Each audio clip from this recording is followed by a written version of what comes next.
probably people like in the construction industry that's looking at me today and thinking, okay, what is that guy doing? Yeah. I mean, is he thinking he can, beat McKinsey and Microsoft? Yeah, I actually think I can do that. So there was also a lot of things that from an operational perspective. So, that you have your Word documents, your PowerPoints, your Excel documents, your, where's all that lessons learned? Where's all that, and you ended up with all your old stuff on a hard drive that actually went out of battery over time. Now that's, of course, changed a little bit. But so I think when we started into it, we thought about like an AI kind of machine, but there wasn't really like a democratic access to that technology at that time. So we thought about it from a, one thing is to make it a much more reusable ecosystem. If you have some practice about how you implement digital solutions or cost estimation or whatever, that you could actually apply that in another, context or whatever. That you could onboard and educate people faster. They wouldn't, but also to do things at the right pace so that you understand things from a, maturity and capability driven kind of perspective. Because it's easy when, you see sometimes these sticky notes tools that, will go and build a SWOT analysis or pestle analysis. And it's pretty easy to understand because it's common ground. But I think when it comes to much more sophisticated workflows and what our tool basically, it automates, it's basically like that connectivity of having, the best goal management system in the world, the best planning system in the world, the best, collaboration framework in the world. But it's all data driven and it's all parametrically connected. It's the same data.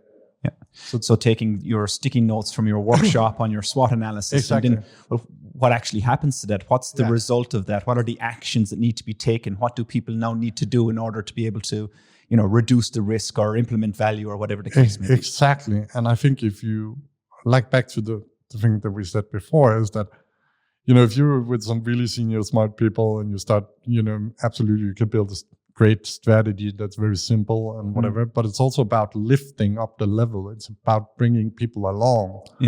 And also that the modern workforce is going to change a lot. I think, it's going to be much more simplistic chat interfaces. It's going to be much more controlled by simple conversations. It's going to change fundamentally. And we're already seeing that really fast. So we built this, machine that, builds best practice, and then you can apply that best practice on projects or creating strategies or, but basically what people people often want to put things on a shelf so they can understand it and say, okay, it's that. This is what it is. And then you come and say, well, now you can build anything. You can take all that intellectual property that you have, and then you can build it into this machine, and you can make it a living organism that fuels your entire company DNA. And today we went on the AI movement in the very beginning, and I've written up a lot of the code and all the business logic. That's one of the things where it really differentiates to using ChatGPT or Copilot. It is today, I believe that people don't need ChatGPT, they don't need Copilot because they can basically do the whole thing much better and more connected and even more sustainable because we are managing context. Because there's a couple of things that's important now to understand, that everything is about data, context, and automation. That's what it's all about. And the context aspect, I think, is very interesting because we had discussed here previously on one of our podcasts was the failure of AI becoming conditioned to the information that it's looking at or the context in which it's looking at. So an example was trying to automate the recruitment process and filtering through applications and CVs. And the result was that the AI was consecutively and continuously selecting white male applicants as opposed to all of the other availability and skill sets and probably much better applicants. But it was conditioned to understand that actually this is what the company as a tradition would hire. So this is obviously the best profile that we needed. And this is where we have to be very careful when it comes to this. I like again, context situation. Absolutely. And what I also mean with context is, imagine like a hospital project where you have 20,000 files. You have, information from subcontractors. You have, tendering processes, understand where you are and how much you pay them and stuff like that. So you can't expect AI to figure out what to use. Yeah, I like it needs to be trained. Yeah, exactly. And what we're doing is we are actually moving that into like small context reports that eats up and catalyze the insights across that data. Once you have that fine-tuned kind of understanding, because that's the great thing about AI, you give it, small endpoint. Yeah. But if you do the right endpoint, it will give you, and especially when you make it more measurable and you add more, numeric kind of data to it, then, so when you have content and you actually have data, then it's magical what it can do. Makes sense? I'm absolutely a big fan of AI, but we have to remember that AI is, the reason why people like it is because it's trained to satisfy people. Yeah. Right? Yeah. So it's like chasing if that old cartoon with the carrot and the stick. Yeah.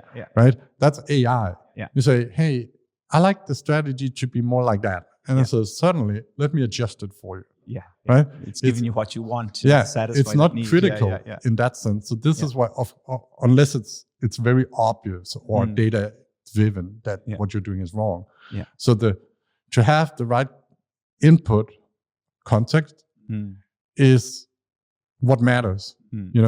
Because it's about qualifying data. It's about having a great process to understand that. Because the future it's not about sitting there and making new columns in an Excel spreadsheet. Yeah. That's in the old days.